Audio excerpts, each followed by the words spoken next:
being warned that there's a skills crisis in the northeast. It's looming anyway. The Prince's Trust, an organisation which helps 11 to 30-year-olds who are unemployed or having tricky times at school, say half of employers in the region are struggling to find suitable employees. Yeah, so Colin Jeffrey is the operations manager for the Prince's Trust in Newcastle, and he chatted to us a little bit earlier.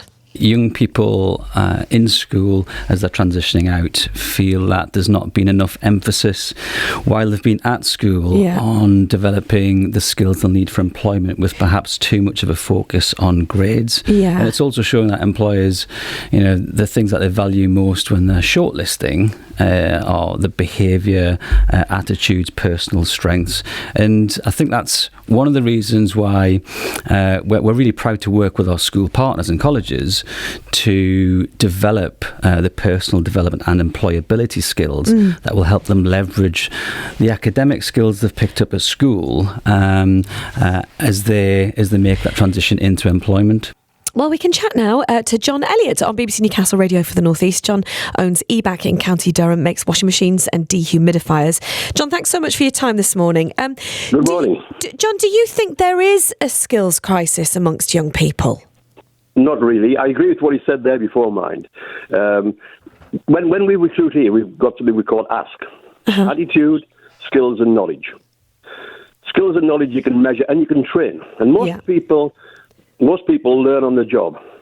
I'll give you an example of two exceptionally good people at the job. They probably didn't get those skills from formal education. And they're the two people who present this show. Is that fair or not? That's actually, that's really interesting you said that, because... Well, you're good at it, aren't you? You do it. You're good at it. You've done it for a long time. Well, what's interesting actually, John, is and this isn't about me. This interview, it's about young people and skills. But I did not train to do this at university. I dropped out of university twice. It was a waste of time for me. So you learn on the job. I turned up on time. I did lots of things for free. Worked hard. Hopefully had a good attitude. And those are the skills that I'm trying to teach my children at the minute. Yes, I want them to work hard. I want them to get the grades if they can, because it makes life easier. But the thing about attitude... No, maybe you shouldn't, you see. I think I agree with the previous speaker. Our formal education system is very poor. It's got worse. Its focus is, and it's the government's fault, not the school's fault, its focus is mainly on teaching people to pass examinations. Rather than get life skills. It's changed. The focus now is totally on getting grades. And I left school with 0 grades, by the way. John, what was it then? What was it that drove you to become a successful businessman? Was it attitude? Was it about turning up on time, working hard, doing things for free, going that extra mile, that kind of thing?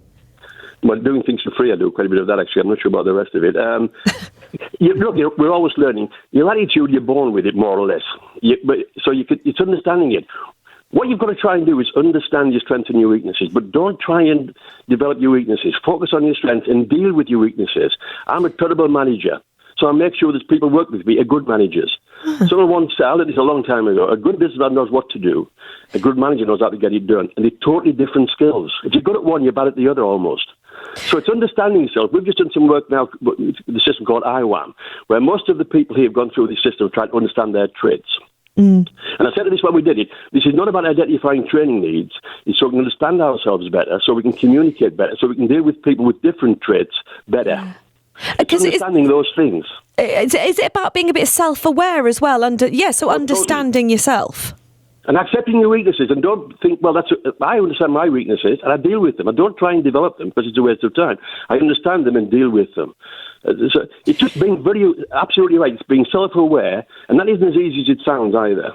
But John, do you think though that employers, like yourself, are they? You might be quite forward thinking in your company doing this, but do you think that there are lots of other companies that perhaps are just looking for the grades rather than looking for those softer skills? No, I think most people are looking for the softer skills, directly or indirectly. I think there's quite an awareness of that now. Look, skills and knowledge you can train. Most people that do the things that make our lives good learn on the job. Yeah. And a lot of successful people learn on the job, but you've got to have that attitude. You've got to have whatever that job needs. If you haven't got it, move on. So it's being self-aware, understanding yourself, dealing with your weaknesses. Don't be paranoid about them and shout about them. I'm quite happy to say these are my weaknesses, and I'm still learning.